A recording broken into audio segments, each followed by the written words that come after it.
Ce soir-là, autour d'une table que j'avais dressée avec amour, mon fils m'a regardé droit dans les yeux et m'a dit « Maman, présente tes excuses à ma belle-mère ou quitte ma maison. » Je me souviens du silence qui a suivi.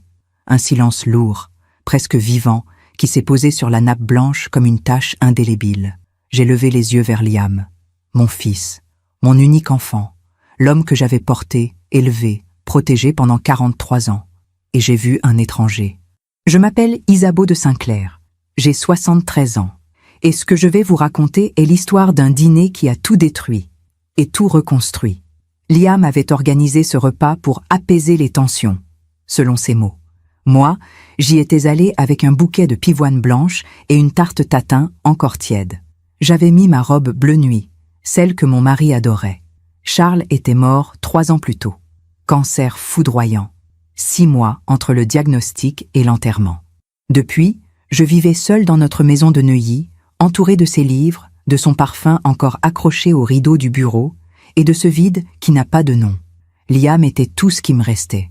Et ce soir-là, il m'avait invité chez lui, chez eux, pour la première fois depuis des mois. La belle-mère de Liam s'appelait Geneviève Moreau, une femme au sourire froid et aux ongles impeccables. Elle avait élevé seule sa fille, Clémence, après un divorce retentissant dans les années 90. Clémence, elle, était douce. Trop douce, peut-être. Elle parlait peu, baissait souvent les yeux et semblait toujours attendre l'approbation de sa mère avant de répondre à la moindre question. Liam l'avait épousée 2 ans auparavant, une cérémonie rapide, presque précipitée. J'avais senti quelque chose d'étrange ce jour-là, mais je m'étais tue. On se tait souvent, nous les mères, de peur de perdre nos enfants. Ce soir-là, autour de la table, Geneviève parlait. Beaucoup. Elle racontait un voyage en Toscane, critiquait le vin que Liam avait choisi, corrigeait Clémence sur des détails sans importance. Moi, je l'écoutais poliment, les mains posées sur mes genoux. Puis elle a dit « Vous savez, Isabeau, il faut savoir lâcher prise. Les mères qui s'accrochent à leur fils finissent toujours seules. » J'ai senti mon cœur se serrer. Mais j'ai souri. J'ai dit « Je ne m'accroche à personne, Geneviève. J'aime simplement mon fils. » Elle a ri. Un rire léger, presque amusé. Justement, c'est ça le problème. Liam n'a rien dit. Clémence a baissé les yeux. Et moi, j'ai compris que ce dîner n'avait jamais été organisé pour apaiser quoi que ce soit. C'était un piège. Alors Geneviève a continué. Elle a parlé de la maison de Neuilly. Beaucoup trop grande pour une femme seule, a-t-elle dit. Elle a évoqué mes appels à Liam. Trop fréquents, selon elle. Elle a même mentionné l'alliance de Charles, que je portais encore à mon doigt. Il faudrait peut-être tourner la page, non? 3 ans, c'est long. J'ai posé ma serviette. J'ai respiré lentement. Et j'ai dit, d'une voix calme, « Geneviève, je ne sais pas ce que vous cherchez à obtenir ce soir, mais je vous assure que vous ne l'obtiendrez pas. » Le visage de Liam s'est durci. Il a frappé la table du plat de la main. « Maman, ça suffit. Présente tes excuses à Geneviève ou quitte ma maison. Maintenant. » Je me suis levée, lentement. J'ai regardé Geneviève droit dans les yeux. Elle souriait. Ce sourire froid, victorieux, de celle qui croit avoir gagné. Alors j'ai dit 3 mots. 3 mots seulement. Garde-le bien. Puis je suis partie. Sans me retourner. Sans un mot de plus. J'ai refermé la porte derrière moi et en traversant le jardin, j'ai senti quelque chose se briser en moi. Mais aussi, quelque chose se libérer. Parfois, on fait confiance à ceux qui ne la méritent pas. Et vous, avez-vous déjà été déçu par quelqu'un que vous aimiez? Racontez-moi votre histoire dans les commentaires. J'aimerais vous lire. 2 semaines plus tard, un matin de novembre, on a sonné à ma porte. J'ai ouvert. C'était Liam, le visage défait, les yeux rouges. Il tremblait. « Maman, le banco a tout bloqué. L'avocate a appelé. La maison est sous-saisie. Qu'est-ce qui se passe ?» Je l'ai regardé. Et pour la première fois depuis des années, j'ai senti que j'avais enfin retrouvé ma voix. Avant de vous raconter ce qui s'est passé ce matin-là, devant ma porte, avec mon fils défait et tremblant, je dois vous ramener en arrière, bien en arrière. Parce que pour comprendre comment on en arrive à dire 3 mots et partir, il faut d'abord comprendre ce qu'on laisse derrière soi. J'ai rencontré Charles de Saint-Clair en 1970, dans une librairie du 6e arrondissement. J'avais 21 ans, lui, 28. Je cherchais un recueil de Prévert. Lui lisait Camus, appuyé contre une étagère, lunettes sur le nez, l'air sérieux et un peu distant. Il a levé les yeux vers moi et m'a dit « Vous cherchez de la poésie ou des réponses ?» J'ai ri. J'ai répondu « Les deux, je crois. » Il a souri. Et ce sourire, je m'en souviens encore aujourd'hui.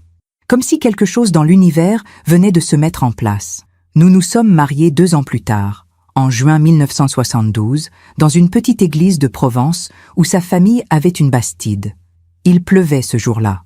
Une pluie fine, presque poétique. Ma mère disait que la pluie le jour du mariage portait bonheur. Elle avait raison. Charles était architecte, pas un architecte ordinaire. Il dessinait des bâtiments avec la même rigueur qu'un poète choisit ses mots. Chaque ligne avait un sens, chaque espace, une respiration. Il me disait souvent « Un lieu doit raconter une histoire, Isabeau. Sinon, ce n'est qu'un tas de pierres. » Nous avons acheté la maison de Neuilly en 1975. Une demeure bourgeoise du début du siècle, avec un jardin clos de murs, un magnolia centenaire et des volets bleu pâle. Charles a tout restauré lui-même. Les moulures, les parquets, les cheminées en marbre. Il passait des heures dans son bureau, penché sur des plans, un crayon derrière l'oreille, une tasse de café froid à portée de main. Moi, je m'occupais du jardin. Je plantais des roses, des hortensias, des pivoines blanches, ses préférées. Le soir, nous dînions sur la terrasse, sous le magnolia, et il me racontait ses projets, ses rêves, ses doutes aussi. Nous parlions de tout, de politique, de littérature, de la vie. Nous nous disputions rarement. Et quand cela arrivait, c'était toujours avec respect. Charles disait « On ne crie pas sur ceux qu'on aime, on leur parle ». Liam est né en 1982, un matin de mars sous un ciel gris perle. Je me souviens de Charles tenant ce petit être dans ses bras, les larmes aux yeux, murmurant « Il a tes yeux, Isabeau ». Ce n'était pas vrai. Liam avait les yeux de son père, noisettes, avec des reflets dorés. Mais Charles voulait me faire plaisir. C'était un homme comme ça. Liam a grandi dans cette maison, dans ce jardin, entre les livres de son père et mes rosiers. Il était curieux, sensible, un peu solitaire aussi. Il passait des heures à dessiner, assis dans le bureau de Charles, tandis que son père travaillait à côté de lui en silence. Charles ne le forçait jamais. Il le laissait explorer, rêver. Il disait « Un enfant doit trouver son propre chemin, pas marcher dans les traces de son père ». Liam aimait la musique, le piano surtout. À 12 ans, il a commencé à prendre des cours. Chaque soir, après le dîner, il s'installait devant le vieux piano droit du salon et jouait. Chopin, Debussy, Satie. Charles et moi nous asseyions dans le canapé, en silence, et nous l'écoutions. Ces moments-là, je ne sais pas comment les décrire. C'était comme si le temps s'arrêtait, comme si tout ce qui comptait vraiment se trouvait dans cette pièce, dans ces notes, dans ce silence partagé. Mais il y avait aussi des tensions, petites, discrètes, comme des fissures invisibles dans un mur. Liam admirait son père, énormément, peut-être trop. Charles avait une présence imposante, une autorité naturelle, pas tyrannique, jamais. Mais il était difficile de se sentir à la hauteur à côté de lui. Un jour, Liam avait 16 ans, il a dit à son père « Je ne veux pas devenir architecte, je veux faire de la finance ». Charles a levé les yeux de son journal. Il a regardé Liam longuement. Puis il a dit, calmement, « Alors fais de la finance. Mais fais-le bien, fais-le avec intégrité. » Liam a baissé les yeux. Je crois qu'il s'attendait à une bataille, à une déception. Mais Charles ne fonctionnait pas comme ça. Il respectait les choix de son fils, même ceux qu'il ne comprenait pas. Les années ont passé. Liam est entré à HEC, puis il a travaillé dans une banque d'affaires. Il gagnait bien sa vie, très bien même. Mais quelque chose avait changé en lui. Il était devenu plus distant, plus sec, moins présent. Il venait déjeuner le dimanche, mais il regardait son téléphone pendant le repas. Il posait des questions polies, mais n'écoutait pas vraiment les réponses. Charles s'en inquiétait. Il me disait, le soir dans notre chambre, « J'ai l'impression de perdre mon fils, Isabeau ». Je le rassurais. Je lui disais que c'était normal, que Liam construisait sa vie, que nous devions lui faire confiance. Mais au fond, moi aussi, je sentais ce vide se creuser. Puis Charles est tombé malade. C'était en 2018. Un automne pluvieux. Il s'est plaint de douleurs abdominales, de fatigue, de nausées. On a fait des examens, cancer du pancréas, stade 4. Le médecin nous a dit, avec une douceur terrible, 6 mois, 1 an, au mieux. Charles a hoché la tête. Il m'a pris la main. Et il a dit « Alors, on va en profiter ». Ces 6 mois ont été les plus intenses de ma vie. Charles a arrêté de travailler. Il a vendu son cabinet. Il a mis de l'ordre dans ses affaires. Mais surtout, il a vécu. Nous avons voyagé, pas loin, juste en Normandie, en Bretagne, dans les Alpes. Nous avons marché sur les plages, regardé les couchers de soleil, parlé pendant des heures. Liam venait nous voir, plus souvent qu'avant. Mais il était mal à l'aise. Je le sentais. Il ne savait pas quoi dire à son père. Comment être présent face à la mort? Charles, lui, était serein. Il disait « La mort ne me fait pas peur, Isabeau. Ce qui me fait peur, c'est de te laisser seule. » Je pleurais, beaucoup. Mais devant lui, je souriais. Je voulais qu'il parte en paix. Il est mort un matin de février 2019, dans notre lit, ma main dans la sienne. Il a ouvert les yeux une dernière fois. Il m'a regardé, et il a murmuré « Merci, pour tout ». Puis il est parti, doucement, comme on s'endort. L'enterrement a eu lieu à Neuilly, sous une pluie fine. Liam était là, habillé de noir, le visage fermé. Il a prononcé quelques mots devant l'assemblée, des mots justes mais froids. Après la cérémonie, il m'a prise dans ses bras, brièvement. Puis il est reparti.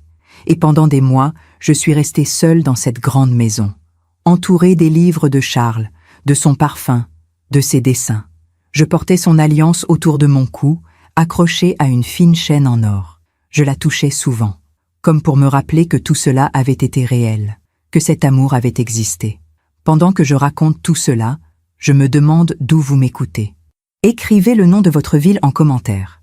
1 an plus tard, Liam m'a annoncé qu'il se mariait, avec Clémence. Je ne la connaissais pas. Je l'avais rencontrée une seule fois, lors d'un déjeuner rapide. Elle semblait gentille, discrète, effacée. Mais ce qui m'a frappé ce jour-là, c'était la présence de Geneviève, sa mère. Elle parlait à la place de Clémence, décidait pour elle, répondait avant elle. Et Liam souriait, comme si tout cela était normal. Le mariage a été organisé en 6 semaines, pas de grande cérémonie, juste une mairie et un déjeuner dans un restaurant chic.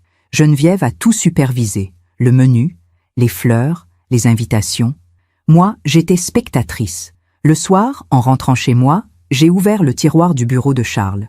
J'ai sorti une vieille photo de Liam enfant, assis sur les genoux de son père, souriant. Et j'ai pleuré. Parce que je savais, au fond de moi, que quelque chose venait de se briser. Définitivement. Après le mariage de Liam, j'ai essayé de me convaincre que tout irait bien, que mon fils était heureux, que Clémence était une bonne personne, que je devais simplement accepter cette nouvelle réalité et trouver ma place dans leur vie. Mais les choses ne se sont pas passées comme ça. Pas du tout. Les premiers mois, Liam m'appelait encore. Pas souvent. 1 fois par semaine, peut-être. Des conversations courtes, superficielles. « Ça va, maman ?»« Oui, mon chéri. Et toi ?»« Bien. »« Le travail est intense. Je t'embrasse. » Puis il raccrochait. Je restais là, le téléphone à la main, avec ce sentiment étrange d'avoir parlé à un inconnu poli. J'ai commencé à les inviter à déjeuner le dimanche. Comme avant. Comme nous le faisions avec Charles. La première fois, Liam est venu seul. Clémence était fatiguée, selon lui. La deuxième fois, ils sont venus ensemble. Mais Clémence parlait à peine. Elle répondait par monosyllabes, les yeux baissés, comme si elle attendait une permission pour exister. La troisième fois, ils ont annulé. Geneviève a organisé un déjeuner chez elle. Et c'est devenu un schéma. Chaque fois que j'invitais Liam, il y avait une excuse, un empêchement, un autre engagement. Souvent, avec Geneviève, je ne comprenais pas. Pourquoi cette femme occupait-elle autant de place dans la vie de mon fils? Pourquoi Liam, qui avait toujours été indépendant, semblait désormais tourner autour d'elle comme un satellite? Un jour, j'ai posé la question. Nous étions au téléphone. Liam venait encore d'annuler un déjeuner. J'ai dit, aussi calmement que possible, « Mon chéri, j'ai l'impression que tu passes plus de temps avec Geneviève qu'avec moi. » Il y a eu un silence. Puis il a répondu, sur un ton légèrement irrité, « Maman, Geneviève est seule. Elle a besoin de nous. Toi, tu es forte. Tu peux te débrouiller. » J'ai senti quelque chose se glacer en moi. Mais je n'ai rien dit. J'ai juste murmuré, « Bien sûr, je comprends. » Et j'ai raccroché. Ce soir-là, j'ai ouvert le tiroir du bureau de Charles. Je le faisais souvent, depuis sa mort. C'était devenu un rituel, une façon de me sentir moins seule. À l'intérieur, il y avait ses carnets de notes, ses crayons, ses lunettes et une enveloppe Kraft, épaisse, fermée avec du scotch. Sur l'enveloppe, il avait écrit, de sa belle écriture fine, « À ouvrir en cas de nécessité. » Pour Isabeau. Je l'avais déjà vue, des dizaines de fois, mais je ne l'avais jamais ouverte, parce que Charles m'avait dit, quelques semaines avant sa mort, « Ce qui est dans cette enveloppe, Isabeau, c'est une protection, une assurance. J'espère que tu n'auras jamais à t'en servir. Mais si un jour tu en as besoin, tu sauras. » Je ne comprenais pas vraiment ce qu'il voulait dire, mais ce soir-là, en tenant cette enveloppe dans mes mains, j'ai senti un frisson me traverser, comme un pressentiment. Les semaines ont passé. Liam s'éloignait de plus en plus. Il ne répondait plus toujours à mes appels. Parfois, je tombais directement sur le répondeur. Je laissais des messages, courts, légers. « Bonjour mon chéri, c'est maman. Juste pour prendre de tes nouvelles. Rappelle-moi quand tu peux. Je t'embrasse. » Mais il ne rappelait pas toujours. Et quand il le faisait, c'était expédié, pressé. « Désolé maman, beaucoup de boulot. On se voit bientôt, promis. » Un jour, j'ai croisé une ancienne amie de la famille, Madeleine, au marché de Neuilly. Elle m'a prise dans ses bras et m'a dit, avec cette franchise brutale qu'ont parfois les gens de notre génération, « Isabeau, tu as l'air épuisé. Tu vas bien ?» J'ai souri. Ce sourire automatique qu'on met quand on veut rassurer les autres. « Oui, oui. Juste un peu fatigué. » Elle a froncé les sourcils. « Et Liam ? On ne le voit plus beaucoup. » J'ai hésité. Puis j'ai dit, en pesant chaque mot, « Il est très occupé. Il a sa vie maintenant. C'est normal. » Madeleine m'a regardé droit dans les yeux. Et elle a dit, avec une douceur terrible, « Isabeau, ne te laisse pas oublier. » Je n'ai pas répondu. Mais cette phrase m'a hanté pendant des jours. Puis, il y a eu cet appel, un soir de novembre. Il devait être 20 heures. Mon téléphone a sonné. C'était Liam. J'ai décroché, le cœur battant. Il appelait rarement le soir. « Allô, Liam ? » « Oui, maman. Écoute, je voulais te prévenir. Clémence et moi, on a acheté une maison. » J'ai souri. Ça, c'était une bonne nouvelle. « Oh, c'est merveilleux, mon chéri. Où ça ? » « À Levallois. Pas très loin de chez toi. » Mon cœur s'est réchauffé. Pas très loin. Ça voulait dire que je pourrais les voir plus souvent. Passer les voir. Peut-être partager des dimanches à nouveau. C'est une excellente nouvelle, Liam. Je suis si heureuse pour vous. Il y a eu un silence. Puis il a ajouté, d'une voix plus froide, « Geneviève va habiter avec nous, dans l'aile ouest de la maison. Elle a besoin d'être entourée. » J'ai senti mon sourire se figer. « Geneviève va vivre avec vous ? » « Oui, c'est important pour Clémence. Et pour moi aussi. » J'ai essayé de garder un ton calme. « Mais, Liam, vous êtes jeune marié ? Vous n'avez pas besoin d'espace ? D'intimité ?» Il a soupiré. Un soupir agacé. « Maman, on ne va pas refaire ce débat. Geneviève fait partie de notre famille. Point. » Puis il a ajouté, comme pour clore la conversation, « On organise un dîner la semaine prochaine pour inaugurer la maison. Je t'envoie les détails par message. » Et il a raccroché. Je suis restée assise dans le salon, le téléphone à la main, le regard perdu dans le vide. Geneviève allait vivre avec eux, dans leur maison, dans leur quotidien, dans leur vie. Et moi, j'étais invitée à un dîner, comme une connaissance lointaine. Le soir du dîner est arrivé. J'ai mis ma robe bleu nuit, celle que Charles aimait. J'ai pris un bouquet de pivoine blanche et une tarte tatin, encore tiède. J'ai conduit jusqu'à Levallois, le cœur serré, en essayant de me convaincre que tout irait bien, que ce n'était qu'un dîner, que j'allais être polie, chaleureuse et que tout se passerait bien. Mais en arrivant devant la maison, j'ai senti quelque chose d'étrange, une tension, une lourdeur dans l'air. Liam m'a ouvert la porte. Il m'a embrassée rapidement sur les joues. « Salut maman. Entre. » Clémence était dans le salon.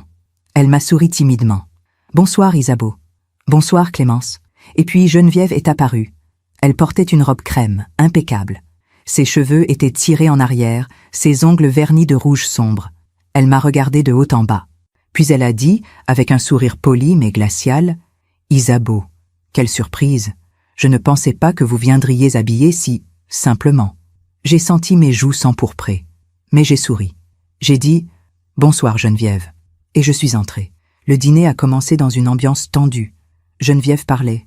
Beaucoup. Elle racontait comment elle avait aidé Liam et Clémence à choisir la maison, comment elle avait supervisé les travaux, comment elle avait choisi les meubles, les rideaux, les couleurs. « Sans moi, disait-elle en riant, cette maison n'aurait jamais été habitable. » Liam souriait. Clémence acquiesçait. Moi, je mangeais en silence. Puis Geneviève s'est tournée vers moi. Elle a dit, d'un ton presque maternel, « Vous savez, Isabeau, il faut savoir lâcher prise. Les mères qui s'accrochent à leur fils finissent toujours seules. » J'ai levé les yeux vers elle. J'ai senti quelque chose bouillir en moi. Mais j'ai gardé mon calme. J'ai répondu doucement, « Je ne m'accroche à personne, Geneviève. J'aime simplement mon fils. » Elle a ri.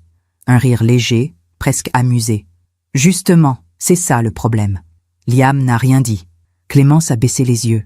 Et j'ai compris. J'ai compris que ce dîner n'avait jamais été organisé pour me rapprocher d'eux.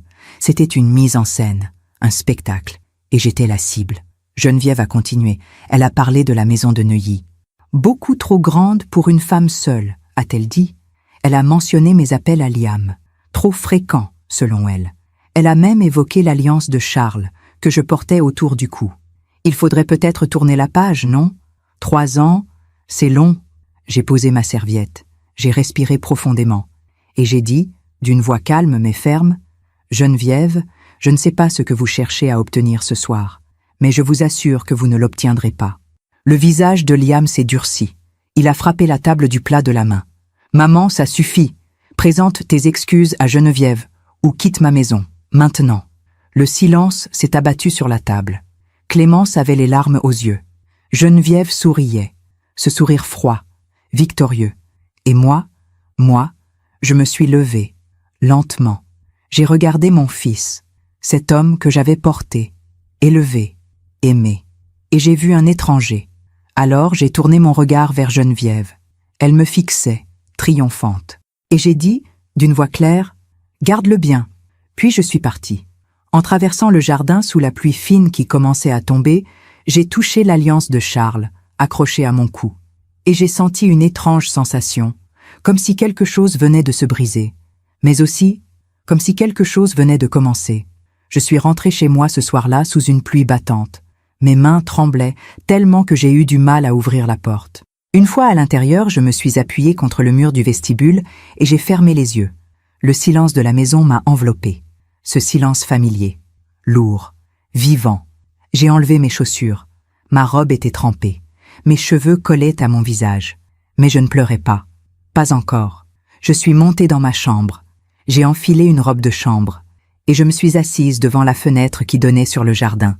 Le magnolia centenaire se balançait sous le vent. Et j'ai pensé à Charles, à ce qu'il aurait dit, à ce qu'il aurait fait. Les jours qui ont suivi ont été étranges. J'attendais un appel de Liam, des excuses, une explication. Mais rien. Pas un message. Pas un mot. Le silence absolu. Au début, je me suis dit que c'était normal, qu'il avait besoin de temps, que j'avais peut-être été trop dure en partant comme ça. Alors j'ai fait ce que font beaucoup de mères. J'ai cherché des excuses à mon fils. Il est sous pression. Geneviève doit le manipuler. Clémence est fragile. Il ne veut pas créer de conflit. Je me répétais ces phrases comme une litanie, parce qu'accepter la vérité, que mon fils m'avait humilié devant cette femme, qu'il m'avait chassé de sa maison, c'était trop douloureux. Une semaine après le dîner, j'ai craqué. J'ai appelé Liam. Ça a sonné longtemps, très longtemps. Puis il a décroché. « Allô ?» Sa voix était froide, distante. J'ai pris une grande inspiration. « Liam, c'est maman. » « Je sais. » Un silence. J'ai continué, d'une voix que je voulais douce, conciliante. « Mon chéri, je voulais qu'on parle de ce qui s'est passé l'autre soir. » Il a soupiré. Un soupir agacé. « Il n'y a rien à dire, maman. Tu as été désagréable avec Geneviève. Tu es partie sans t'excuser. C'est tout. » J'ai senti mon cœur se serrer. « Liam, c'est elle qui m'a provoqué. Tu étais là. Tu as entendu ce qu'elle a dit. Maman, arrête. Geneviève était polie. C'est toi qui as tout pris de travers. » J'ai fermé les yeux. « Mon chéri, Il m'a coupé. « Écoute, je n'ai pas le temps pour ça. Si tu veux qu'on se revoie, tu sais ce que tu as à faire. Présente tes excuses à Geneviève. Sinon, eh bien, je pense qu'il vaut mieux qu'on prenne un peu de distance. » J'ai senti mes jambes se dérober sous moi. De la distance? Oui, pour le bien de tout le monde. Et il a raccroché. Je suis restée assise dans le salon, le téléphone à la main, incapable de bouger. Mon fils venait de me dire qu'il valait mieux prendre de la distance, comme si j'étais un problème, une nuisance, quelque chose dont il fallait se débarrasser. Cette nuit-là, je n'ai pas dormi. J'ai erré dans la maison, de pièce en pièce. Je suis passée devant la chambre de Liam, celle qu'il occupait quand il était enfant. Elle était restée presque intacte, ses livres, ses dessins, son vieux piano. Je me suis assise sur le lit, et là, enfin, j'ai pleuré. Pas des larmes douces, non, des sanglots violents, profonds, comme si quelque chose se déchirait en moi. Pendant que je raconte tout cela, je me demande d'où vous m'écoutez. Écrivez le nom de votre ville en commentaire. Les semaines ont passé. Novembre est devenu décembre. Les rues se sont illuminées pour les fêtes. Les vitrines brillaient. Les gens souriaient. Mais moi, je m'enfonçais dans une solitude que je n'avais jamais connue. Même après la mort de Charles. Parce qu'à l'époque, j'avais Liam. J'avais encore mon fils. Mais maintenant, je n'avais plus personne. J'ai essayé de m'occuper, de remplir mes journées. Je me promenais dans le jardin. Je lisais. Je cuisinais des plats que personne ne mangerait. Je regardais les photos de Liam enfant, adolescent, jeune homme. Et je me demandais où tout avait basculé. Quand avais-je perdu mon fils? Était-ce après la mort de Charles? Pendant son mariage? Avant même? Je ne savais plus. Un matin, j'ai reçu une carte de vœux. Une carte élégante, avec des lettres dorées. À l'intérieur, il y avait écrit « Joyeuse fête, Liam, Clémence et Geneviève ». Pas « maman », pas « nous pensons à toi », juste nos 3 noms, comme sur une carte professionnelle. J'ai posé la carte sur la table de la cuisine, et je l'ai regardée pendant des heures. Le soir du réveillon, je suis restée seule. J'ai allumé un feu dans la cheminée. J'ai mis une nappe blanche. J'ai sorti la belle vaisselle, et j'ai dressé 2 couverts. Un pour moi, un pour Charles. Je sais que ça peut paraître étrange, peut-être même un peu fou, mais j'avais besoin de sentir sa présence, de lui parler. Alors j'ai servi du vin dans son verre, j'ai mis du pain dans son assiette, et je lui ai parlé. Charles, je ne sais plus quoi faire. Ma voix tremblait. Notre fils, je ne le reconnais plus. Il me traite comme une étrangère, comme si j'étais un poids, une gêne. J'ai touché l'alliance autour de mon cou. Tu m'as dit un jour que si j'avais besoin de cette enveloppe, je le saurais. Eh bien, je crois que ce moment est arrivé. Après le dîner, je suis montée dans le bureau de Charles. J'ai ouvert le tiroir. J'ai sorti l'enveloppe Kraft. Et cette fois, je l'ai ouverte. À l'intérieur, il y avait plusieurs documents. Des actes notariés, des titres de propriété, des relevés bancaires et une lettre, écrite de la main de Charles. J'ai commencé à lire. Ma chère Isabeau, si tu lis ceci, c'est que je ne suis plus là, et c'est que tu en as besoin. Je connais notre fils, je l'aime profondément, mais je connais aussi ses failles. Liam a toujours cherché à être aimé, à être validé, parfois au prix de sa propre intégrité. J'ai peur qu'un jour, quelqu'un profite de cette faiblesse, qu'il se laisse manipuler, qu'il t'oublie. Alors j'ai pris des précautions. La maison de Neuilly est à ton nom, entièrement, légalement. Aucun notaire ne peut te la retirer. Mais ce que Liam ne sait pas, et ce que personne ne sait, sauf mon avocat, Maître Dufresne, c'est que j'ai également créé une fondation. Cette fondation gère l'ensemble de nos biens, les actions, les placements, les propriétés locatives, tout. Liam est bénéficiaire, mais à une condition que tu sois encore vivante et en accord avec les décisions prises.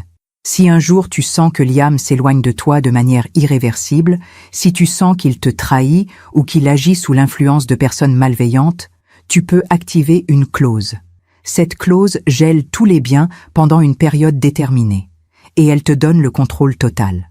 Je ne te demande pas de l'utiliser par vengeance, Isabeau, jamais. Ce n'est pas qui tu es.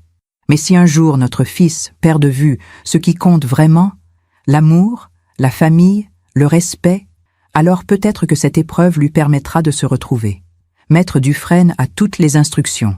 Il suffit de l'appeler.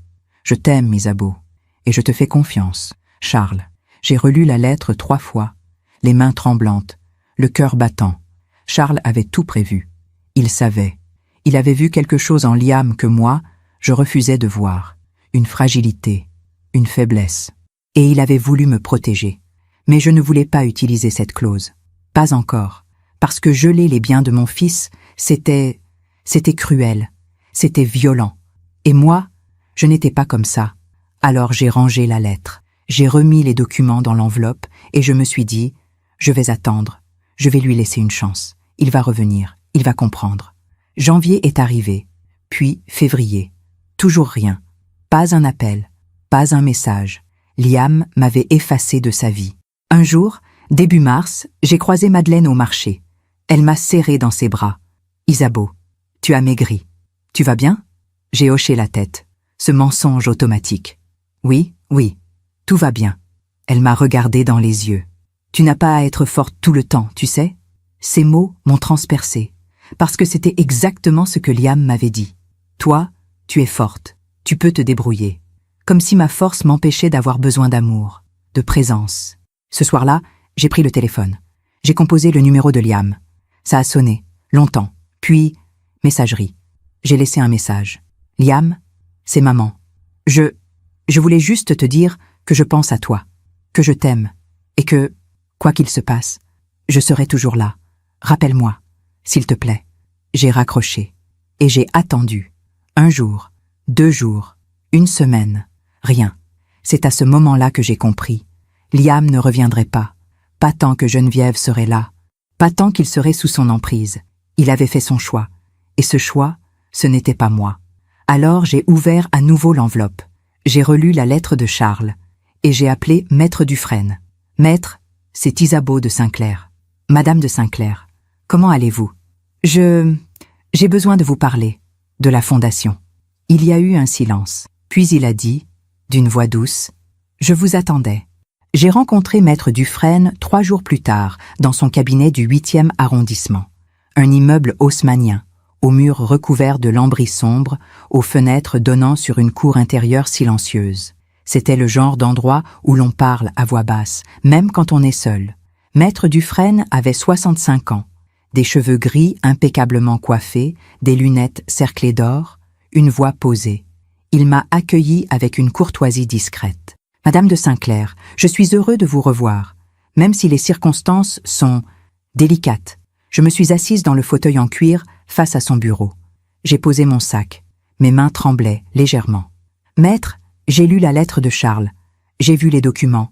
Mais je ne suis pas sûre de bien comprendre. » Il a hoché la tête. « Je vais vous expliquer. » Il a ouvert un dossier épais, rempli de documents annotés. « Votre mari, Monsieur de Saint-Clair, était un homme prévoyant, extrêmement prévoyant. Il a sorti une première feuille. Après son diagnostic, il est venu me voir. Il m'a dit « Je vais mourir, Dufresne, et je veux m'assurer qu'Isabeau sera protégée, quoi qu'il arrive. » J'ai senti ma gorge se serrer. Maître Dufresne a continué. « Nous avons donc créé une fondation privée, la Fondation Charles de Saint-Clair. » Il a tourné une page. Cette fondation détient l'ensemble du patrimoine familial, à l'exception de la maison de Neuilly qui est à votre nom exclusif. J'ai acquiescé. Ça, je le savais. Le patrimoine comprend plusieurs propriétés locatives à Paris et en province, un portefeuille d'actions diversifiées, des placements financiers et, il a marqué une pause, et la maison de Levallois. J'ai froncé les sourcils. La maison de Levallois ? Mais c'est Liam qui l'a achetée. Maître Dufresne a secoué la tête doucement. Non, madame. Techniquement, c'est la fondation qui l'a achetée. J'ai écarquillé les yeux. Comment est-ce possible ? Il a retiré ses lunettes, les a nettoyées avec un chiffon. Puis, il m'a regardé. Votre mari a anticipé beaucoup de choses, madame de Saint-Clair, y compris le fait que votre fils pourrait un jour s'éloigner de vous. Il a continué. Monsieur de Saint-Clair savait que Liam travaillait dans la finance, qu'il gagnait bien sa vie, mais il savait aussi que les revenus de Liam n'étaient pas suffisants pour acquérir une maison de cette valeur. J'ai repensé à la maison de Levallois, grande, élégante, coûteuse. Alors, il a créé un mécanisme, un prêt interne. La fondation a avancé les fonds nécessaires à l'achat de la maison. Officiellement, Liam est propriétaire, mais en réalité, la maison est garantie par la fondation. J'ai senti mon cœur battre plus fort. Et qu'est-ce que cela signifie concrètement ? Maître Dufresne a remis ses lunettes. Cela signifie que si vous activez la clause de protection, tous les biens liés à la fondation sont gelés, y compris la maison de Levallois. J'ai fermé les yeux. Charles, il avait tout prévu, jusqu'au moindre détail. Mais pourquoi avoir fait ça ? Pourquoi ne pas simplement laisser l'héritage à Liam ? Maître Dufresne a soupiré. Parce que votre mari vous aimait, madame, et parce qu'il ne voulait pas que vous soyez oubliée. Il a marqué une pause. Il m'a dit « Liam est mon fils. Je l'aime profondément, mais il a une faiblesse.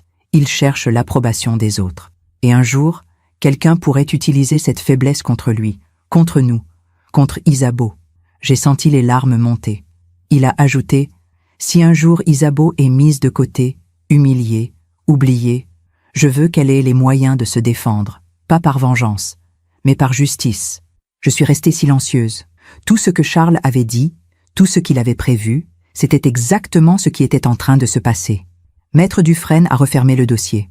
La clause de protection fonctionne ainsi. Si vous l'activez, tous les comptes liés à la fondation sont gelés. Liam ne peut plus accéder aux revenus des placements. Les propriétés locatives restent sous gestion, mais les loyers sont bloqués. Et surtout, il a levé les yeux vers moi. La maison de Levallois fait l'objet d'une saisie conservatoire. J'ai écarquillé les yeux. Une saisie? Oui, tant que la clause est active, la maison ne peut être ni vendue ni hypothéquée. Et si les remboursements du prêt interne ne sont pas honorés, la fondation peut demander une pénora. Je me suis levée. J'ai marché jusqu'à la fenêtre. En bas, dans la cour, un chat traversait lentement les pavés mouillés. « Maître, combien de temps dure cette clause ?»« Aussi longtemps que vous le décidez. C'est vous qui avez le contrôle. » Je me suis retournée. « Et Liam, il sait ?» Maître Dufresne a secoué la tête. « Non, votre mari ne voulait pas l'inquiéter. Il pensait que cette clause ne serait jamais nécessaire. Il a marqué une pause. Mais il m'a dit, si Isabeau l'active, c'est qu'elle n'a plus le choix. Je suis rentrée chez moi ce jour-là avec un poids énorme sur les épaules. J'avais entre les mains un pouvoir immense, le pouvoir de tout bloquer, de tout geler, de faire comprendre à Liam qu'on ne traite pas sa mère comme une inconnue. Mais je ne voulais pas l'utiliser, pas encore, parce que je continuais à espérer, à croire que Liam reviendrait de lui-même. Les semaines ont passé. Mars, avril, mai. Toujours rien. Liam ne m'appelait plus, ne répondait plus à mes messages. Un jour, j'ai croisé une voisine, Madame Laroche. Elle m'a dit, avec un sourire gêné, « J'ai vu votre fils l'autre jour, au marché, avec sa femme et sa belle-mère. Ils avaient un l'air très proche. » J'ai souri poliment. « Oui, très proche. » Puis, je suis rentrée chez moi, et j'ai pleuré. Un soir de juin, j'ai reçu un message, de Liam.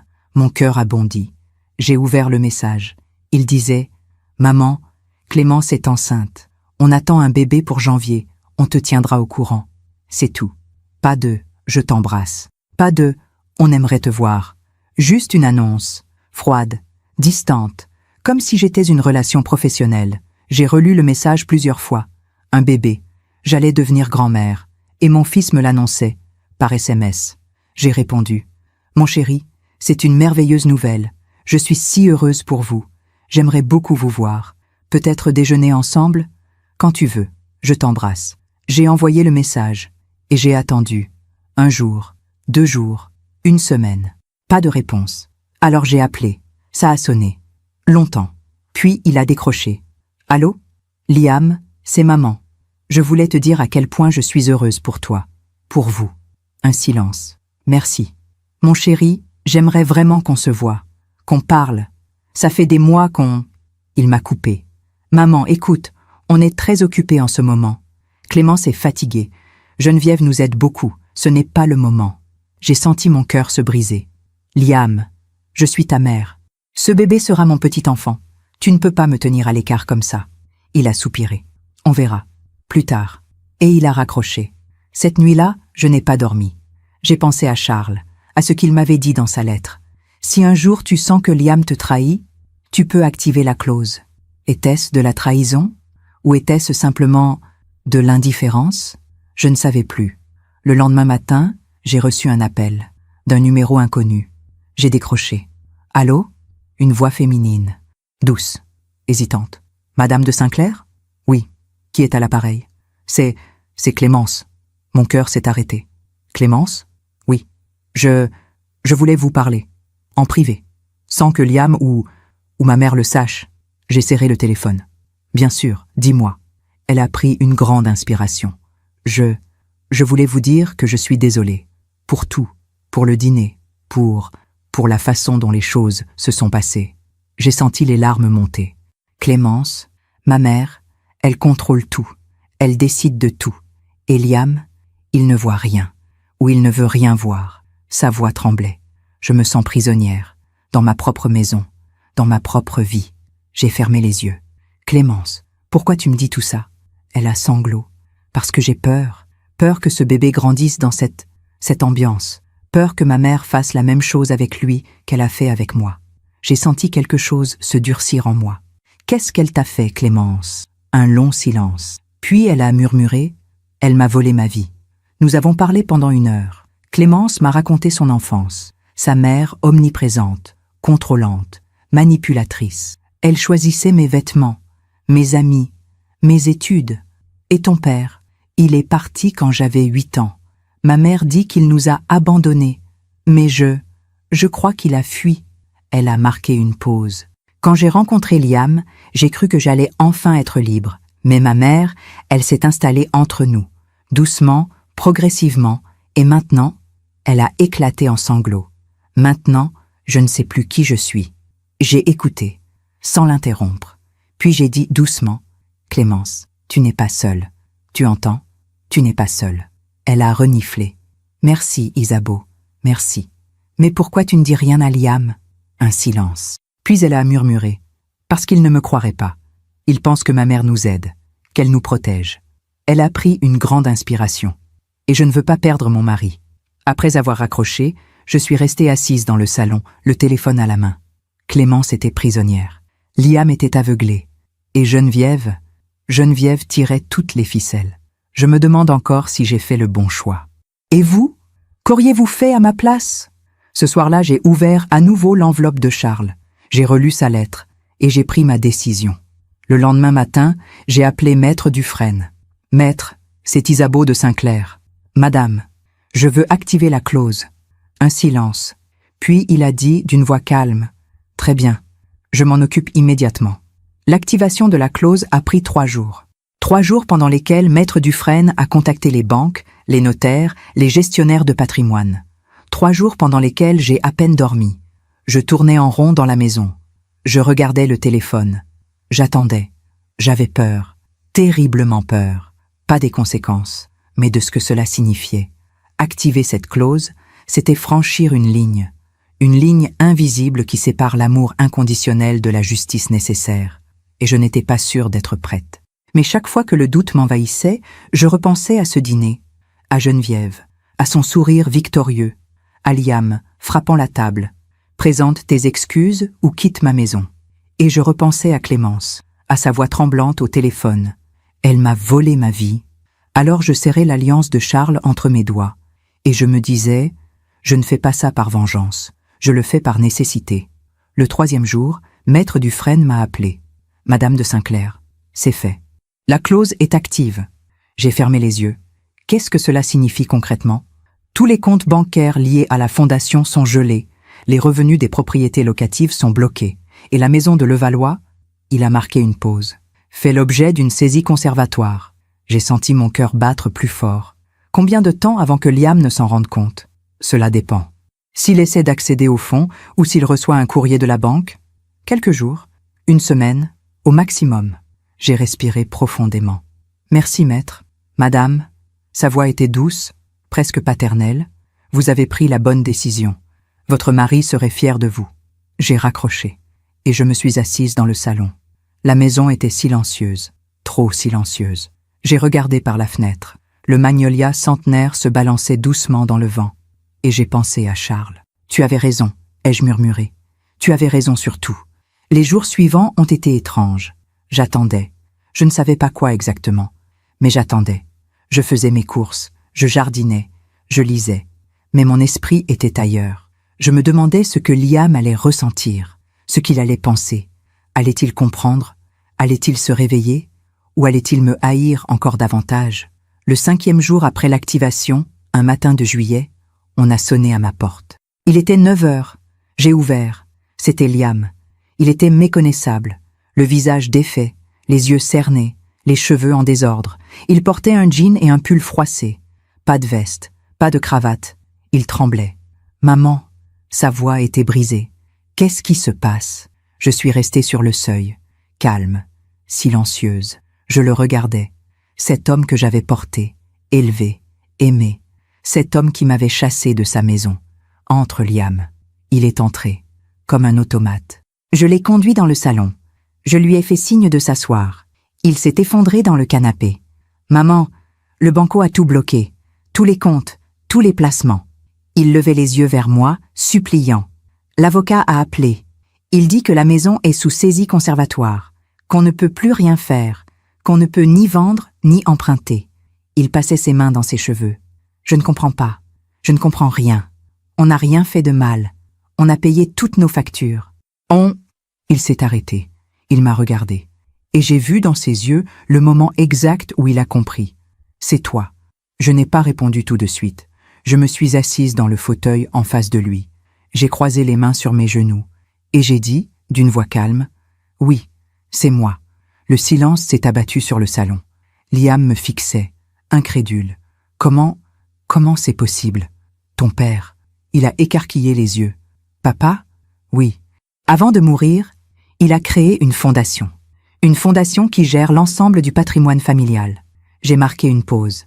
Y compris la maison de Levallois. Liam a secoué la tête. Non, c'est impossible. La maison, c'est moi qui l'ai achetée, avec mon argent. J'ai souri. Un sourire triste. Tu crois vraiment que tes revenus suffisaient pour acheter une maison de cette valeur? Il a ouvert la bouche, puis l'a refermée. La fondation t'a prêté les fonds, Liam. Ton père voulait t'aider, mais il voulait aussi me protéger. Il s'est levé brusquement. Me protéger de quoi? Sa voix montait. De toi, Liam. De tes choix, de ton aveuglement. Il a reculé comme si je l'avais giflé. Mon aveuglement? J'ai hoché la tête. Oui, ton aveuglement face à Geneviève. Il a ri. Un rire amer. Ah, on y vient? Geneviève. Bien sûr, tu ne la supportes pas.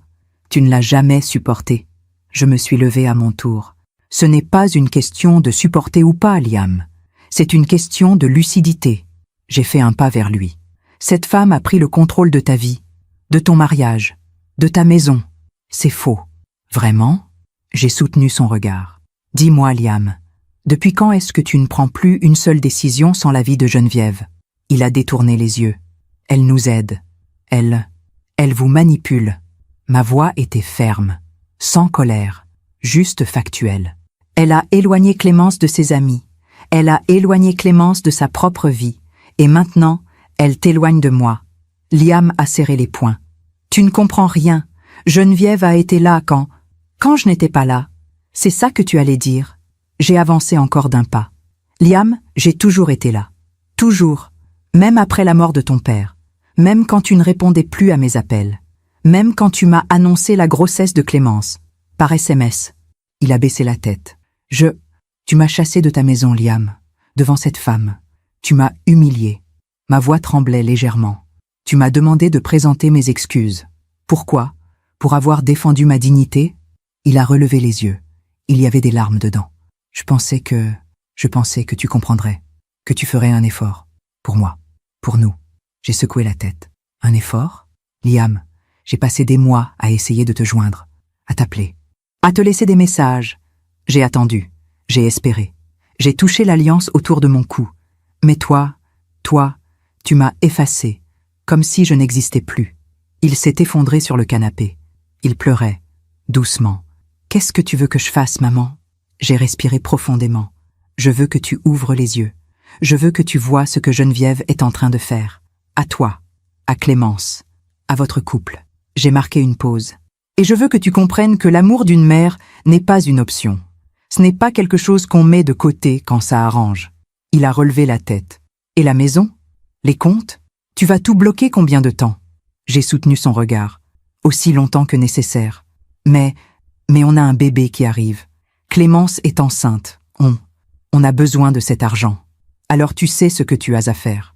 Il m'a regardé, incrédule. Quoi? Virer Geneviève? C'est ça que tu veux? Je ne te demande pas de la virer, Liam. Je te demande de reprendre ta vie en main, de retrouver ton intégrité. J'ai fait un pas vers la porte. Et surtout, je te demande de te rappeler qui tu es, le fils de Charles de Saint-Clair. Un homme qui respectait les autres. Un homme qui ne laissait personne humilier ceux qui l'aimaient. Liam est resté silencieux. Puis il s'est levé, lentement. Il s'est dirigé vers la porte. Avant de sortir, il s'est retourné. Papa, il savait? Il savait quoi? Que j'allais te faire du mal. J'ai senti les larmes monter.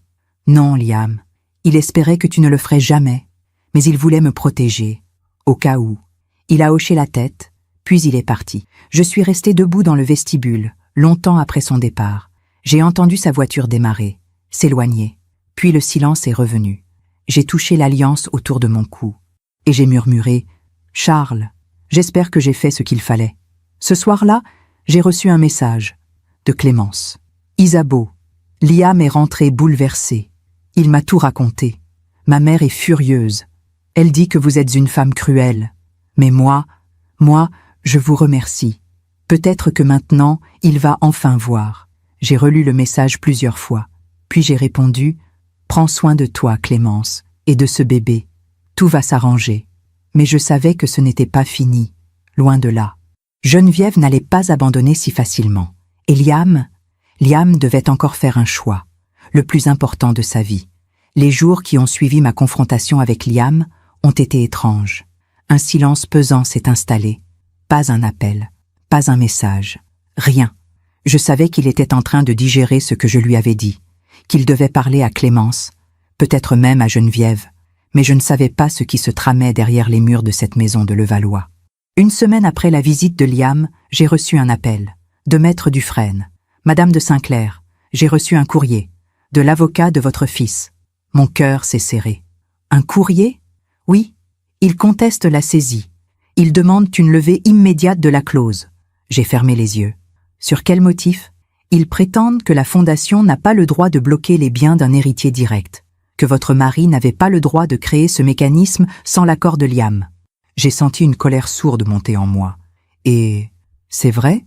Maître Dufresne a soupiré. « Non, tout est parfaitement légal. Votre mari a agi dans le cadre de la loi. La Fondation est une entité juridique indépendante, et la clause de protection est inscrite dans les statuts. » Il a marqué une pause. « Mais ils vont essayer de vous faire pression, de vous intimider. » J'ai raccroché, et j'ai compris. Geneviève était derrière tout ça. C'était elle qui avait poussé Liam à consulter un avocat. C'était elle qui voulait récupérer le contrôle. Mais je ne céderai pas. Pas cette fois. 2 jours plus tard, on a sonné à ma porte. Il était 17 heures. Le soleil déclinait doucement sur le jardin. J'ai ouvert. C'était Clémence. Elle était pâle, amaigrie, les yeux rougis. Elle portait une robe ample qui cachait à peine son ventre arrondi. « Isabeau !» Sa voix tremblait. « Je peux entrer ?» Bien sûr. Je l'ai fait asseoir dans le salon. Je lui ai préparé une tisane. Elle la tenait entre ses mains, sans boire. « Clémence, que se passe-t-il ?» Elle a relevé les yeux vers moi, et j'ai vu une détresse profonde. Ma mère, elle est en train de détruire tout. Elle a pris une grande inspiration. Après que Liam soit venu vous voir, il m'a tout raconté. La fondation, la clause, la saisie. Elle a baissé les yeux. Au début, j'étais soulagée. Je me suis dit, enfin, il va comprendre. Enfin, il va voir ce que ma mère fait. Et elle l'a manipulé. Encore. Clémence a posé sa tasse. Ses mains tremblaient. Elle lui a dit que vous étiez jalouse, que vous ne supportiez pas qu'il ait refait sa vie, qu'il fonde une famille. J'ai senti mon cœur se serrer.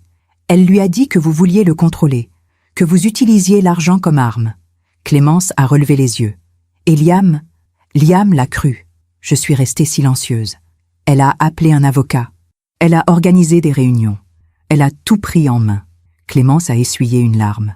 Moi, j'ai essayé de parler à Liam, de lui dire que ce n'était pas vrai, que vous aviez raison, que ma mère nous manipulait. Et qu'est-ce qu'il a dit? Elle a secoué la tête. Il m'a demandé de choisir, entre lui et vous. J'ai fermé les yeux. Clémence, je lui ai dit que je ne voulais pas choisir, que ce n'était pas juste, qu'on pouvait trouver une solution. Elle a pris une grande inspiration. Et il m'a dit, si tu ne me soutiens pas, alors tu n'es pas ma femme. Je me suis levée. J'ai marché jusqu'à la fenêtre. En bas, le jardin était paisible. Les roses blanches s'épanouissaient, mais moi, je sentais un orage se préparer. Clémence, qu'est-ce que tu vas faire? Elle a essuyé ses larmes. Je ne sais pas. Je porte son enfant. Je ne peux pas partir. Pas maintenant. Elle a marqué une pause. Mais je voulais que vous sachiez. Que vous n'étiez pas seul. Que je vous crois. Je me suis retournée. Je l'ai regardée. Cette jeune femme fragile, prisonnière de sa propre mère, de son propre mari. Et j'ai ressenti une immense tristesse. Parce que je savais qu'elle aussi était une victime. Merci Clémence. Elle est partie peu après. En fermant la porte derrière elle, j'ai senti quelque chose se briser en moi. Liam m'avait choisi. Il avait choisi Geneviève. Et maintenant, il forçait sa propre femme à choisir aussi. Le lendemain, j'ai reçu un autre appel. De Liam, cette fois. J'ai hésité avant de décrocher. Puis j'ai répondu « Allô ? Maman ?» Sa voix était froide, métallique. « On doit parler. Je t'écoute. Pas au téléphone. Je viens chez toi. Dans 1 heure. » Et il a raccroché. Je me suis préparée. J'ai mis une robe simple. J'ai attaché mes cheveux. J'ai touché l'alliance de Charles autour de mon cou. Et j'ai attendu. Liam est arrivé à l'heure dite. Il n'était pas seul. Geneviève l'accompagnait. Quand j'ai ouvert la porte et que je l'ai vu, j'ai su. J'ai su que ce qui allait se passer ne serait pas une discussion. Ce serait une guerre. « Bonjour, Isabeau. » La voix de Geneviève était suave, presque chaleureuse, mais ses yeux étaient glacials. « Bonjour, Geneviève. » Je me suis tournée vers Liam. « Tu aurais pu me prévenir que tu ne venais pas seule. » Il a détourné le regard. « Geneviève a le droit d'être là. Elle fait partie de la famille. Nous nous sommes installés dans le salon. Geneviève s'est assise dans le fauteuil, celui de Charles. J'ai senti une colère sourde monter en moi, mais je n'ai rien dit. Liam a pris la parole en premier. « Maman, on est venu te proposer un arrangement. »« Un arrangement ? » ?»« Oui. Tu lèves la clause, tu rends l'accès au compte, et en échange, il a hésité. Geneviève a poursuivi à sa place. « En échange, vous pourrez voir votre petit enfant, 1 fois par mois, sous supervision. » J'ai cligné des yeux. « Sous supervision ? » ?»« Oui. » Geneviève a souri. « Vous comprenez, Isabeau, nous devons protéger cet enfant. Nous ne savons pas comment vous réagissez sous pression. Vous avez déjà montré des comportements imprévisibles. Je l'ai fixé. Des comportements imprévisibles ? Oui.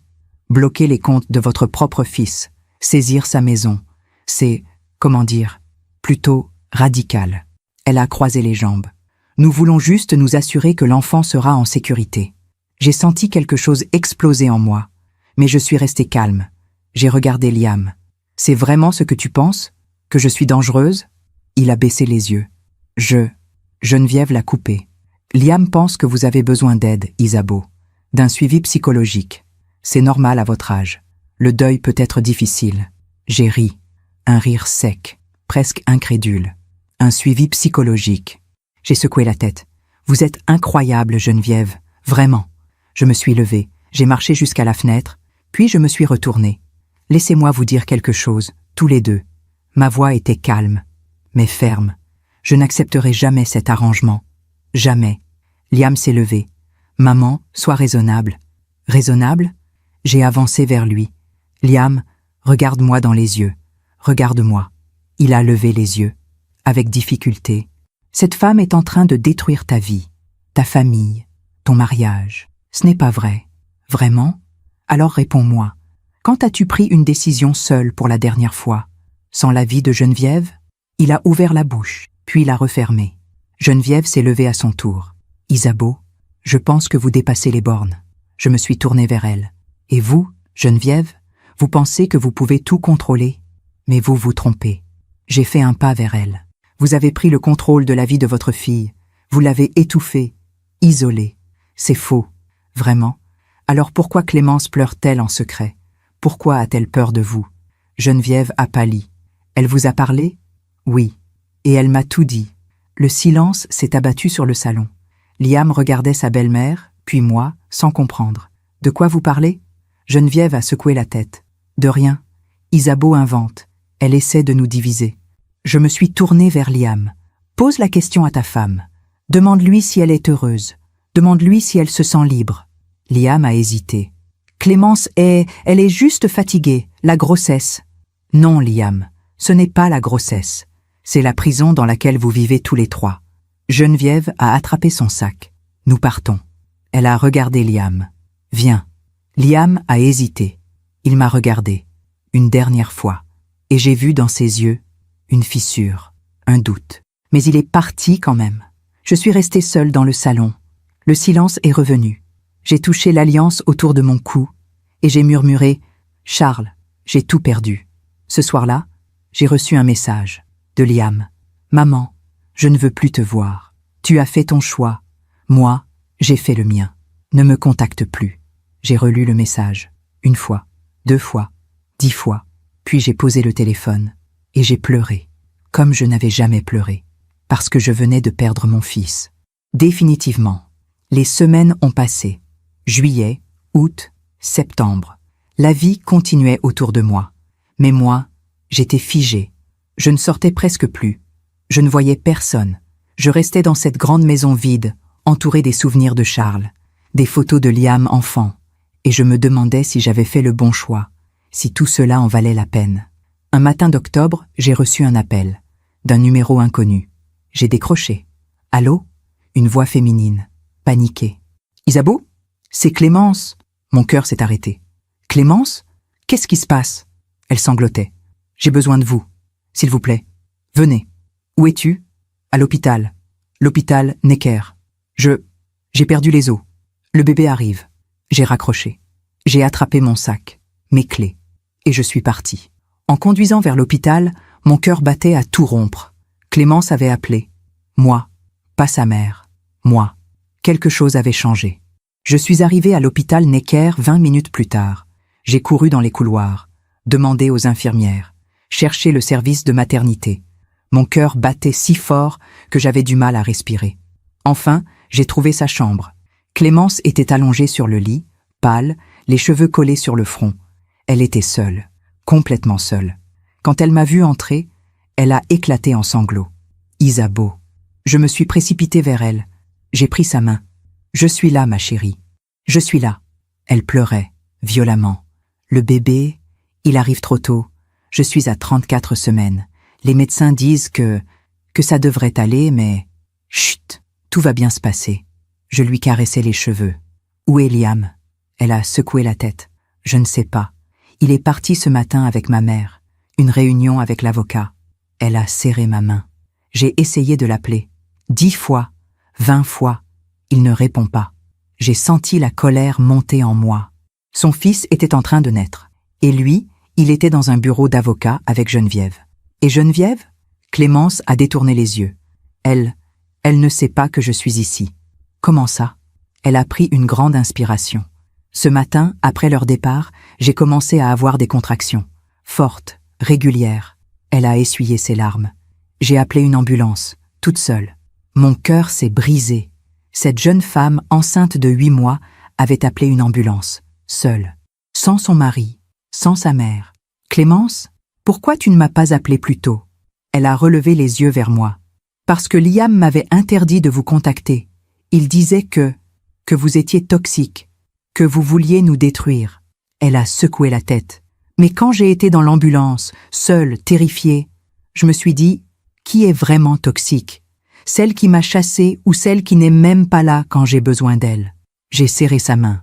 Tu as bien fait de m'appeler. Une infirmière est entrée. Madame, nous allons vous emmener en salle de travail. Les contractions s'intensifient. Clémence a paniqué. Non, attendez. Mon mari, il doit être là. L'infirmière a souri gentiment. On va essayer de le joindre. Mais en attendant, votre mère est là. Elle peut vous accompagner. Clémence a regardé vers moi. Puis elle a dit, d'une voix claire, « Ce n'est pas ma mère. Mais oui, je veux qu'elle reste avec moi. » On m'a donné une blouse, des surchaussures, et je suis entrée dans cette salle de travail avec Clémence. Moi, pas Liam, pas Geneviève, moi. Les heures qui ont suivi ont été intenses. Clémence souffrait, criait, pleurait. Je lui tenais la main, je lui parlais doucement. « Tu es forte, tu vas y arriver. » Elle serrait ma main à me broyer les os. « J'ai peur, Isabeau. Je sais, mais tu n'es pas seule. Je suis là. » À un moment, elle m'a regardée, les yeux pleins de larmes. Vous savez, ma vraie mère est partie quand j'avais 3 ans. J'ai écarquillé les yeux. Quoi? Elle a hoché la tête. Geneviève, ce n'est pas ma mère biologique, c'est ma belle-mère. J'ai senti un frisson me parcourir. Clémence. Mon père s'est remarié avec elle quand j'avais 4 ans. Ma vraie mère, elle est partie aux États-Unis. Elle voulait refaire sa vie. Sans moi. Elle a fermé les yeux. Geneviève m'a élevée, mais pas comme une fille, comme une possession. Tout s'est éclairé. Geneviève n'était pas sa mère, mais elle s'était approprié ce rôle. Elle avait pris le contrôle de cette petite fille abandonnée, et elle avait passé des années à la modeler, à la soumettre. Et ton père? Clémence a ouvert les yeux. Il est mort, il y a 10 ans. Cancer. Elle a marqué une pause.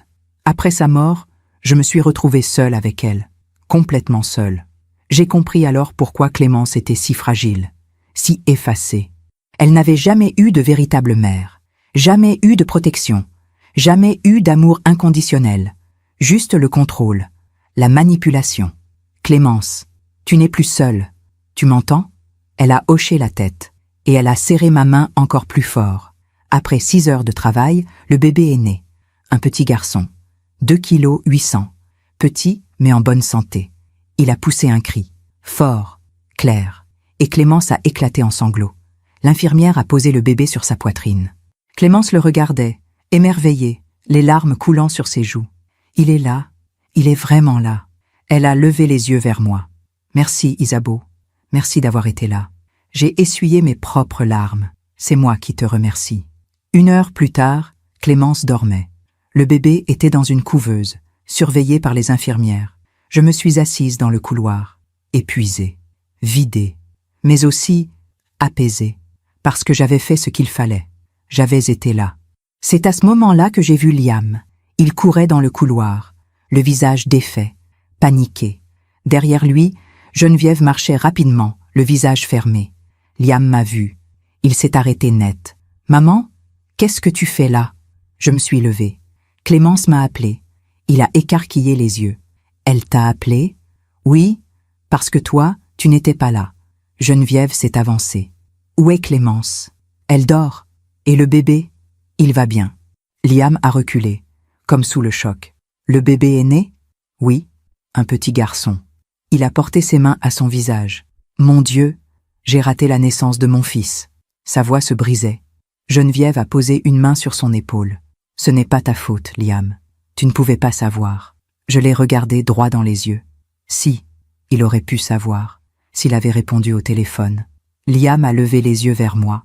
Elle m'a appelé 20 fois. Il a sorti son téléphone, l'a regardé. Puis, il a pâli. 20 appels manqués. 10 messages. Tous de Clémence. Il a regardé Geneviève. Tu m'avais dit de mettre mon téléphone en silencieux. Pour la réunion. Geneviève a haussé les épaules. C'était important. L'avocat devait... Ma femme accouchait. Sa voix montait. Mon fils naissait. Et toi, tu m'as dit de couper mon téléphone. Geneviève a reculé. Liam, calme-toi. Non, il a crié. Les infirmières ont tourné la tête. Non, je ne me calme pas. J'ai raté la naissance de mon fils à cause de toi. Il s'est tourné vers moi.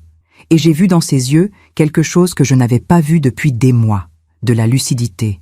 Maman, tu étais là, pendant l'accouchement? J'ai hoché la tête. Oui, Clémence m'a demandé de rester. Il a fermé les yeux. Merci. Ce mot, si simple, si puissant. Il m'a transpercé. Geneviève a essayé de reprendre le contrôle.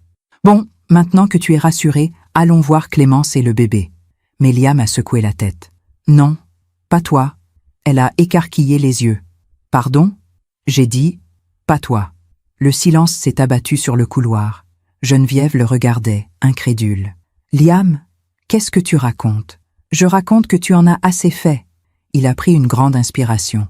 Rentre chez toi, Geneviève. Elle a ri. Un rire nerveux. Chez moi? Liam, j'habite chez toi. Plus maintenant. Geneviève a pâli. Tu ne peux pas me faire ça. Clémence a besoin de moi. Le bébé a besoin de ses parents. Pas de toi. Il a fait un pas vers elle. Et Clémence a besoin de respirer. Geneviève s'est tournée vers moi, le regard noir. C'est vous qui avez monté mon fils contre moi. Je l'ai regardé calmement. Non, Geneviève, c'est vous qui vous êtes montée toute seule. Elle a attrapé son sac, le visage déformé par la rage. Vous allez le regretter, tous les deux. Puis elle est partie. Ses talons claquèrent sur le sol, secs, violents. Liam était resté là, immobile. Puis il s'est effondré sur une chaise. Il pleurait. « Maman, j'ai tout gâché. Tout. » Je me suis assise à côté de lui. J'ai posé ma main sur la sienne. « Non, Liam, tu n'as rien gâché. Tu viens juste d'ouvrir les yeux. » Il a relevé la tête. « Comment tu fais pour être encore là? Après tout ce que je t'ai dit, tout ce que je t'ai fait. » J'ai souri. Un sourire triste. « Parce que je suis ta mère. Il a serré ma main. Je suis désolée, tellement désolée. Je sais. Nous sommes restés assis là, en silence, pendant de longues minutes. Puis Liam a murmuré « Papa, il savait, n'est-ce pas ?» J'ai hoché la tête. Oui, il savait. Et la clause, c'était pour me protéger, pour nous protéger tous les deux. Il a fermé les yeux. Je veux lever la clause, maman. Je veux tout arrêter. J'ai touché l'alliance autour de mon cou. Alors parle à maître Dufresne, explique-lui. Et toi, tu me pardonnes? J'ai regardé mon fils, cet homme brisé, repentant. Il n'y a rien à pardonner, Liam. Tu es mon fils, et je t'aime. Le lendemain, nous sommes allés voir Clémence ensemble. Elle tenait le bébé dans ses bras. Quand elle a vu Liam, elle a souri, faiblement. Tu es là. Il s'est approché, à genoux devant le lit. Je suis désolée. Je suis tellement désolée. Elle lui a tendu le bébé. Liam l'a pris dans ses bras, et il a pleuré. Il est parfait. Clémence a regardé vers moi. Merci, Isabeau, pour tout. Je me suis approchée. J'ai embrassé le front du bébé. Comment allez-vous l'appeler?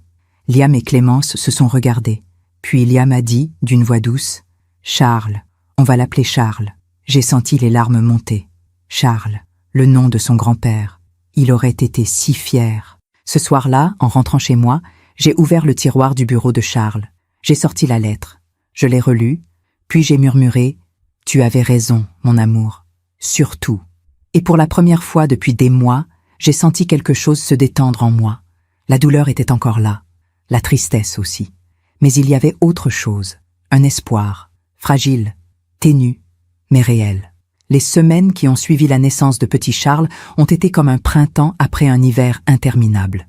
Liam venait me voir, souvent. Il apportait le bébé. Clémence venait aussi. Nous déjeunions ensemble dans le jardin, sous le magnolia centenaire.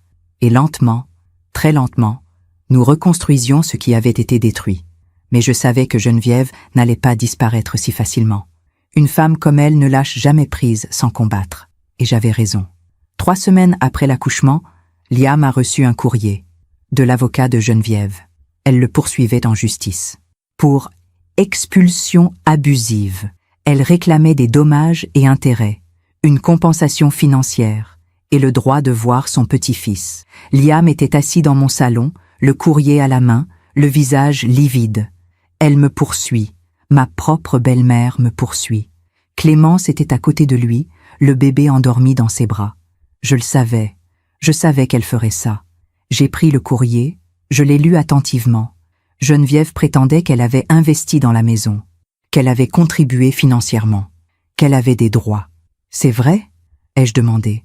Liam a secoué la tête. Non, elle n'a jamais donné un centime, mais elle a gardé tous les reçus des courses qu'elle faisait, tous les achats pour la maison. Elle prétend que c'était des investissements. J'ai posé le courrier. Maître Dufresne va s'en occuper. Mais maman, et si elle gagne? Et si le juge lui donne raison? J'ai souri, doucement. Elle ne gagnera pas. J'avais raison. Maître Dufresne a étudié le dossier. Il a convoqué Geneviève. Il a exigé les preuves de ses prétendus investissements. Et il a découvert quelque chose que Geneviève avait soigneusement caché. Un après-midi, Maître Dufresne m'a appelé. « Madame de Saint-Clair, j'ai des informations intéressantes. Je vous écoute. » Geneviève Moreau a un historique compliqué. Il a marqué une pause. Elle a déjà fait la même chose, avec son premier mari. Mon cœur s'est accéléré. Qu'est-ce que vous voulez dire? Le père de Clémence. Après leur divorce, elle l'a poursuivi en justice. Elle a réclamé la maison, la garde exclusive, une pension alimentaire exorbitante. Et il a tout perdu. Tout. J'ai fermé les yeux. Il est mort il y a 10 ans, n'est-ce pas? Oui, mais ce que Clémence ne sait pas, c'est qu'il s'est suicidé. Le silence s'est abattu sur la ligne. Quoi? Il s'est pendu. Dans son appartement.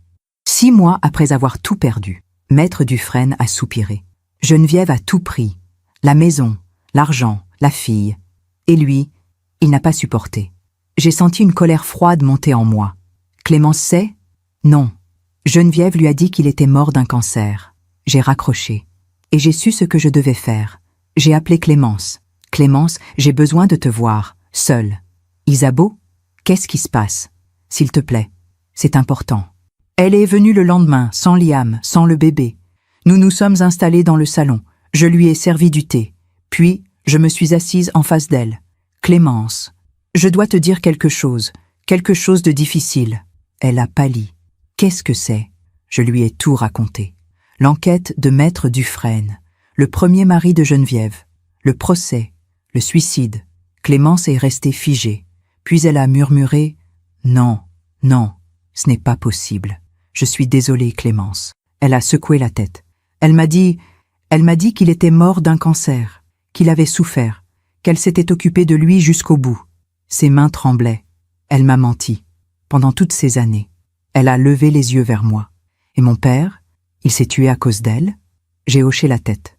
Je crois qu'il ne voyait plus d'autre issue. Clémence a éclaté en sanglots. Je me suis levée. Je me suis assise à côté d'elle. Je l'ai prise dans mes bras. Elle pleurait, violemment. Tout ce temps, j'ai cru que c'était moi, que j'étais le problème, que je n'étais pas assez bien. Non, Clémence, ce n'était pas toi. Ça ne l'a jamais été. Elle est restée longtemps dans mes bras. Puis, elle a séché ses larmes. Elle a relevé la tête.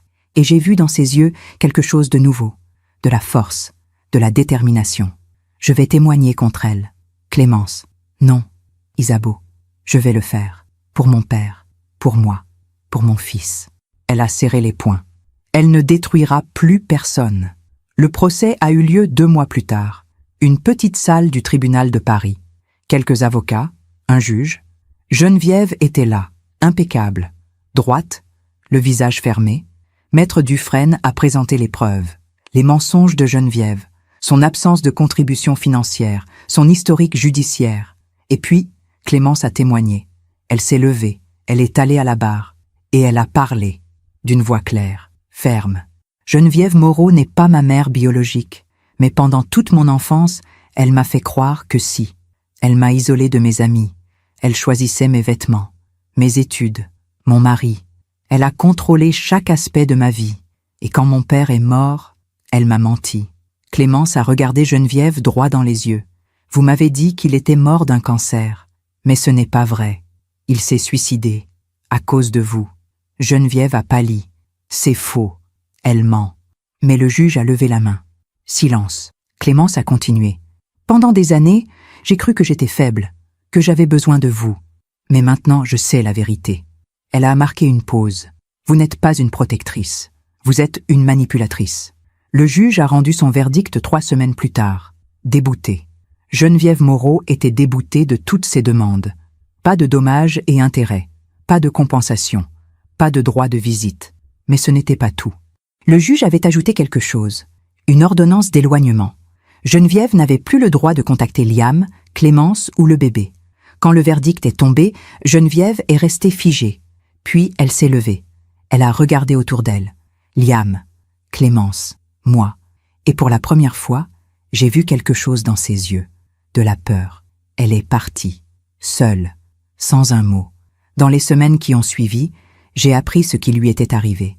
Elle avait essayé de contacter d'anciennes amies. Personne ne répondait. Elle avait tenté de s'installer chez une cousine éloignée. Elle avait été refusée. Elle s'était retrouvée seule, dans un petit studio de la banlieue parisienne, sans personne. Un jour, j'ai reçu un appel, d'une assistante sociale. « Madame de Saint-Clair ?»« Oui, je vous appelle au sujet de Geneviève Moreau. » Mon cœur s'est serré.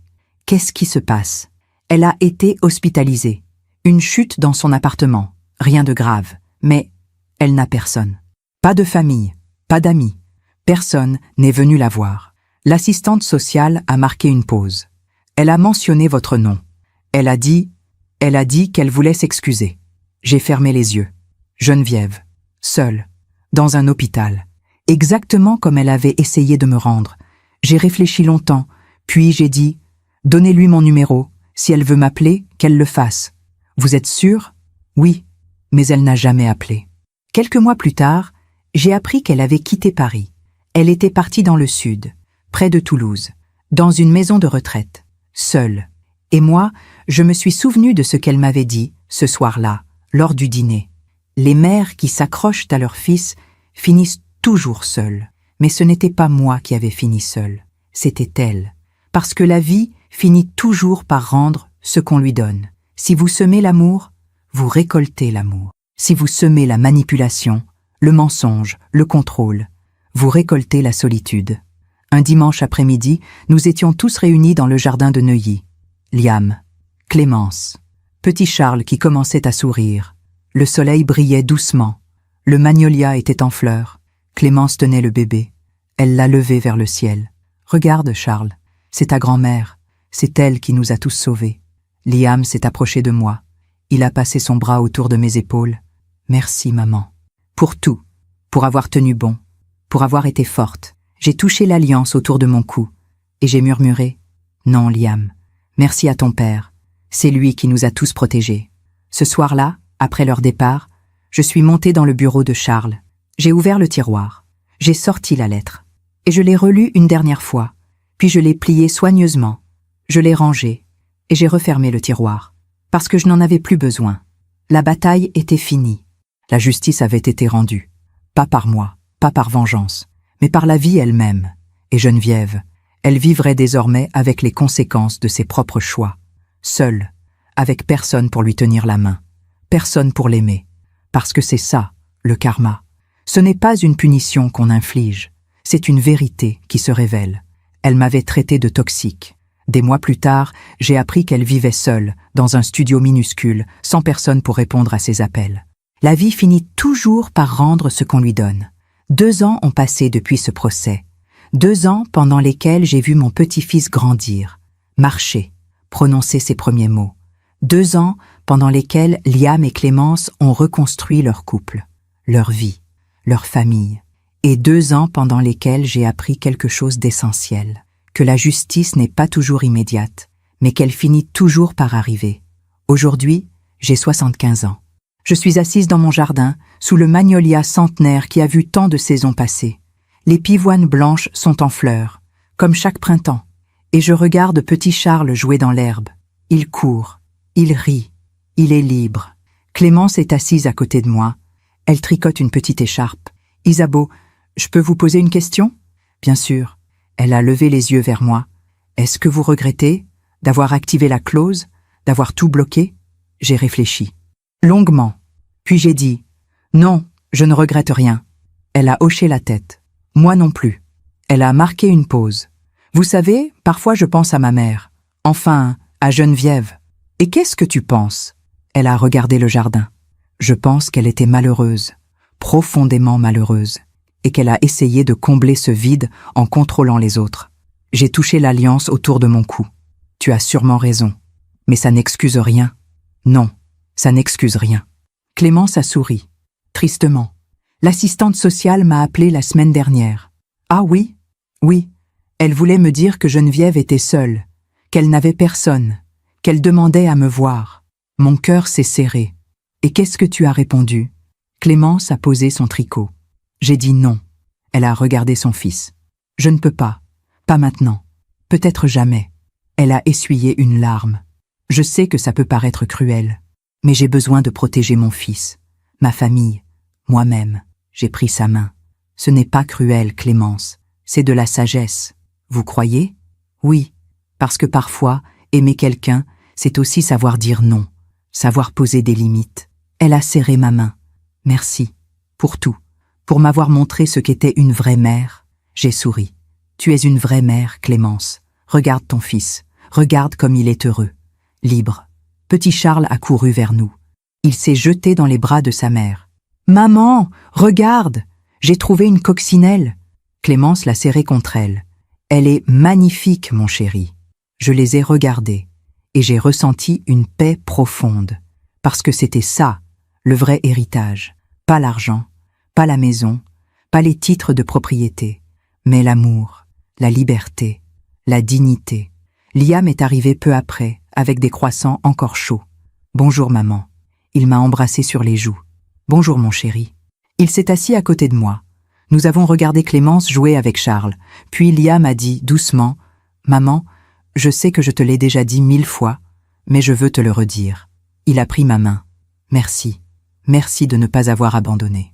Merci d'avoir tenu bon, même quand je t'ai fait du mal. » J'ai souri. « Tu es mon fils, Liam. Je ne t'abandonnerai jamais. Même quand je suis idiot, surtout quand tu es idiot. » Nous avons ri. Puis il a dit, plus sérieusement, « Tu sais, papa me manque, tous les jours. À moi aussi. Mais je me dis qu'il serait fier de nous, de ce qu'on a reconstruit. J'ai touché l'alliance autour de mon cou. Oui, il serait fier. Ce soir-là, après leur départ, je suis montée dans le bureau de Charles. Je me suis assise dans son fauteuil, j'ai regardé par la fenêtre. Le jardin était baigné dans la lumière dorée du crépuscule, et j'ai pensé à tout ce chemin parcouru. La douleur, la trahison, la solitude, mais aussi la force, la lucidité, la rédemption. J'ai ouvert le tiroir, j'ai sorti une feuille blanche, et j'ai commencé à écrire.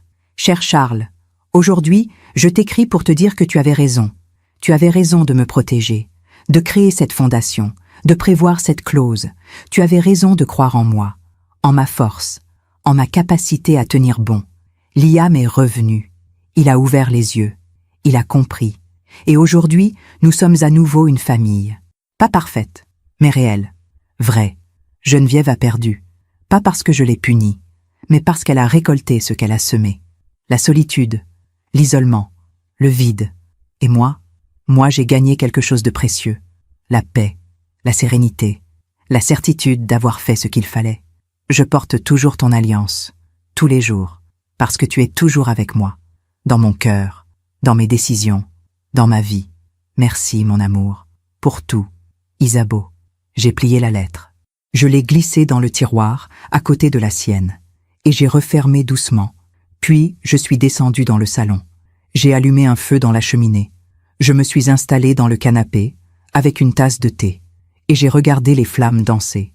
J'ai pensé à toutes les femmes qui, comme moi, ont été mises de côté, oubliées, humiliées. Les femmes qui ont perdu leurs enfants au profit de manipulateurs, de parasites, de prédateurs. Et je me suis dit que si mon histoire pouvait en aider, ne serait-ce qu'une seule, alors tout cela aurait eu un sens. Parce que c'est ça, la sagesse. Ce n'est pas d'éviter la douleur, c'est de la traverser, de la comprendre et d'en sortir plus forte. C'est de savoir dire non quand il le faut, de poser des limites quand on vous marche dessus, de refuser d'être effacée, oubliée, réduite au silence. C'est de croire en la justice, pas celle des tribunaux, pas celle des vengeances, mais celle de la vie. Cette justice silencieuse qui finit toujours par rétablir l'équilibre. Si mon histoire aide ne serait-ce qu'une femme à ouvrir les yeux, alors tout cela aura eu un sens. Aujourd'hui, j'ai 75 ans. Je vis seule dans cette grande maison de Neuilly. Mais je ne suis pas seule. Liam vient me voir toutes les semaines. Clémence m'appelle tous les jours. Petit Charles court dans ce jardin en riant. Et Charles, mon Charles, est toujours avec moi. Dans chaque décision, dans chaque respiration, dans chaque battement de cœur. La vie m'a tout pris, puis elle m'a tout rendu, différemment, mais plus vraiment. Et si je devais donner un conseil à celles qui m'écoutent, ce serait celui-ci. N'acceptez jamais d'être mise de côté. N'acceptez jamais qu'on vous efface. Vous avez le droit d'exister, de prendre de la place, d'être aimé. Et si quelqu'un essaie de vous faire croire le contraire, levez-vous, partez, et ne regardez jamais en arrière. Parce que la vie vous rendra justice. Peut-être pas aujourd'hui, peut-être pas demain, mais elle la rendra. Et ce jour-là, vous serez debout, digne, forte, libre. Je touche l'alliance autour de mon cou. Je ferme les yeux et je murmure « Merci Charles, pour tout ». Dehors, le magnolia se balance doucement dans le vent. Les pivoines blanches embaument l'air et la vie continue. Belle, vraie, juste. Merci de m'avoir écouté jusqu'au bout. Si cette histoire a touché votre cœur, abonnez-vous et activez la cloche pour entendre d'autres femmes qui ont transformé la douleur en sagesse. Chaque jour, une femme, une leçon de vie. Partagez cette histoire avec quelqu'un que vous aimez. Parfois, une histoire change toute une journée. Que Dieu vous bénisse et à très bientôt.